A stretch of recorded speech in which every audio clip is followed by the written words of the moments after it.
Try to get some of the young guys some reps, get the bumps and bruises healed up, usual deal. And especially this time of the year, you always won late in the year. Of course, we're having 2 this year. It's a little rare, but get the young guys some work and kind of see where they've come. So they've gotten quite a bit of work this week. It's been fun. Only 2 catches from the different receivers against Mississippi State. Was that just kind of a case of them doing a good job scheming you guys, or?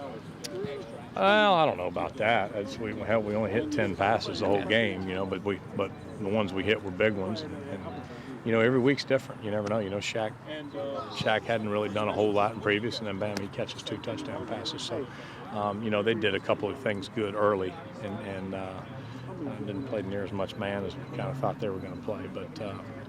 We had some good runs in there, and like I said, Connor made 4 big, good pass plays in there and good throws, so we managed to get enough points to win. Does that feel like it's still a successful day for him, with even though only 10 for 20, but 4 of those completions are touchdowns? Yeah, I mean, he's used to throwing for a little higher percentage than that, of course, but also it's most touchdowns he's ever thrown in a game too. So, that's what 7 touchdowns and no picks the last couple of games. So.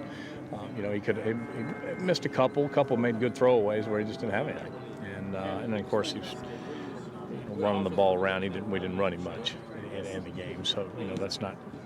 He kind of gets in a flow too a little bit more when we're going a little zone read and throwing it, but he'll be fine. He played pretty well. He graded out pretty well. He just it was kind of a strange game. It was kind of a little weird the way kind of dynamics of how it went back and forth. Then we got ahead and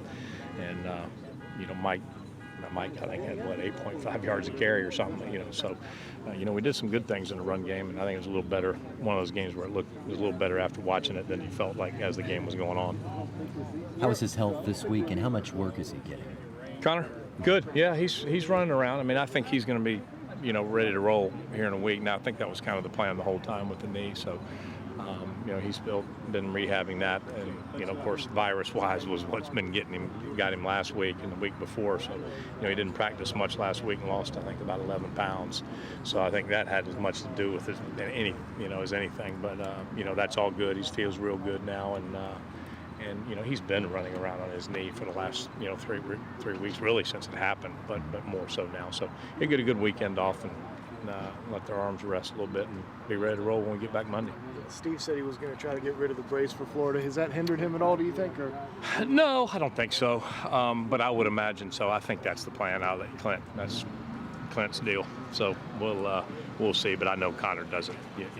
All things given equal, he don't want to wear it. That's the way he is. Has it made him a bit of a different quarterback in not being able to have that first instinct, be to run and take off? No, I don't think so. I think it's just his improvement. I think he's just improving on that stuff, and he's worked hard at it. We've talked about it a bunch, and maybe it hang here or there, but I don't think the Missouri game he was really worried about it, and he actually ran the very first play. He kind of ran out and ended up taking off running on the very first play, but some things they were doing this week kind of spying him a little bit a few times too as well, just made it where he didn't have to. But and that's one of the advantages to having him a quarterback, right? Well, it is, yeah, especially on third downs. And again, you don't want to take it away. You got to be careful. You wanted to do that, but there's been so many times over the last however many games now that he's been playing, the last 2.5, 3 years that he's on third downs. He's made some wonderful plays with his legs. So you don't ever want to take that away from somebody that has that ability. Is that a correlation between that and 1 for 12 against Mississippi State? Maybe his hesitancy to do that? Yeah, it can be. That was probably our worst one we've had in a while, but we had a couple too where we didn't have real good down and distance, but yeah, it helps. I mean, it does help, and I think anybody coaching defense will tell you that. You mentioned getting to look at some of the younger guys this week during the bye week. What's different about Connor Mitch from when he first enrolled to where he is now? Where has he improved? What do you see different in him? His mechanics have gotten a little better. He's worked out hard at it, and I think just his general knowledge. He's played a little bit, and I got some Monday night ball behind him now, and got in today. He's been playing in some second. We got him in 7-on-7 and that kind of thing this week, but he knows. Spring ultimately is when it's going to be his time, but you can't. He's done a good job of not wasting the fall, and that's always the talk you have with those guys at the beginning when they get here. Is you're going to redshirt, but you can't afford to go waste 4 months of knowledge. So he's done a good job with that, and I think it shows a little bit now. He's kind of a little more decisive on where to go with the ball. Is there still a plan for Dylan against Florida, just like kind of you guys have used him a little bit here and there? Yeah, I mean, he'll always be ready to roll. You know, that's Dylan, and it'd be good to get him week. I know he'll be looking forward to getting his arm a little rest as well, because he's thrown a lot in practice the last couple of weeks since Connor hasn't practiced a whole lot the last couple of weeks. So.